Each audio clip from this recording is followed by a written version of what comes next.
Hey there folks, it's Chris Hargraves here from tipsforlawyers.com and welcome to the Tips for Lawyers show. Today I'm not sure how long we're going to take.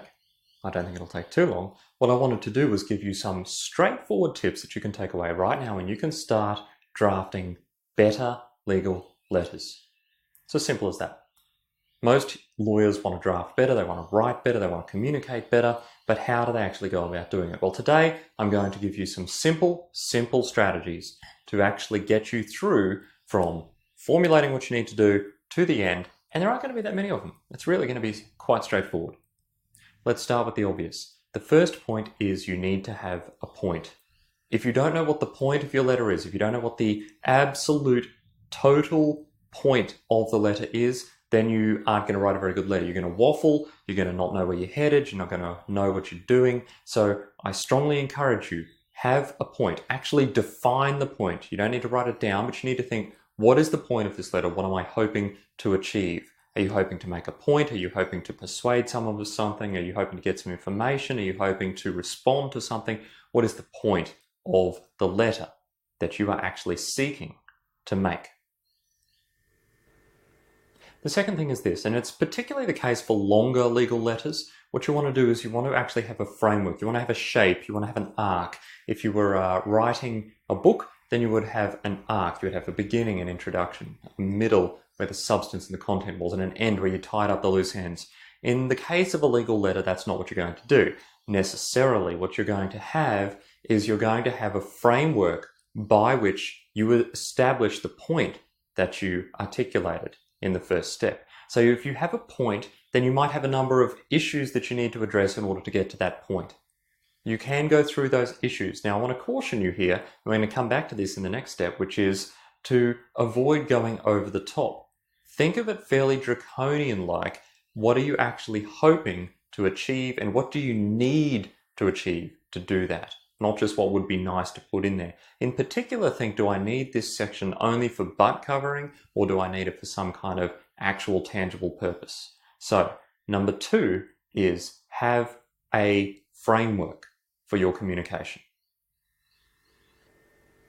After you have a framework, of course, the next step is to actually fill in the pieces. And this is where you can go to town. You fill in the pieces, you articulate with great clarity and succinctness all of those areas that you have been researching or pondering on or thinking about or discussing over the last whatever period of time it's been.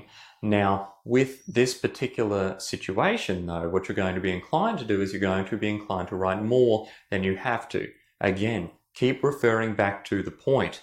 If you don't have to say it to establish the point, then I strongly suggest you don't say it at all. And the reason for that is the more you say that is off topic, the less well sheeted home your point is going to be. It's going to dilute your point. If you think about your point as one drop in an ocean, if you add more and more of that ocean into your letter, the drop is going to get diluted, it's going to get lost, it's going to be harder to notice. So be very cautious about how you go about ascertaining what is necessary to be in your legal communications, because I think a lot of us are on the side of writing more rather than less, and sometimes that happens for a few different reasons, but often it's because we convince ourselves that we need to say everything that went into the process of getting to the conclusion that is being communicated in our letter. And that's not necessarily the case. Sometimes it is, but it's not necessarily the case. So think back to what your point was. If your principal point is getting diluted because you're including too much information,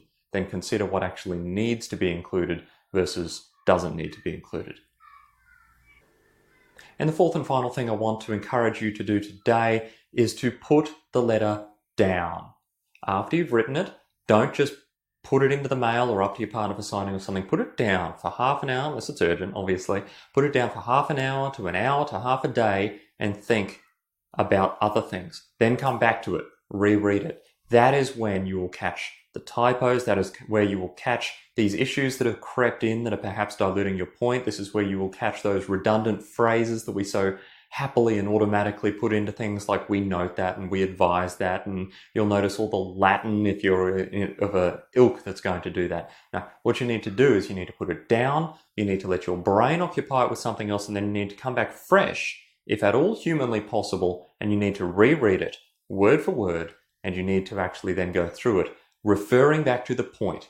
What was the point? Have you made the point? Have you given them something to go away with that they actually have to do? All those sorts of fundamentals of letter writing. And that leads us in nicely to the last thing, which is what has your letter concluded with? If the letter hasn't concluded with something that you want the other person to do, then you need to consider whether you've actually achieved the purpose. If you want information and you start the letter with that point in mind, it's good to tie the letter off at the other end with that in mind as well.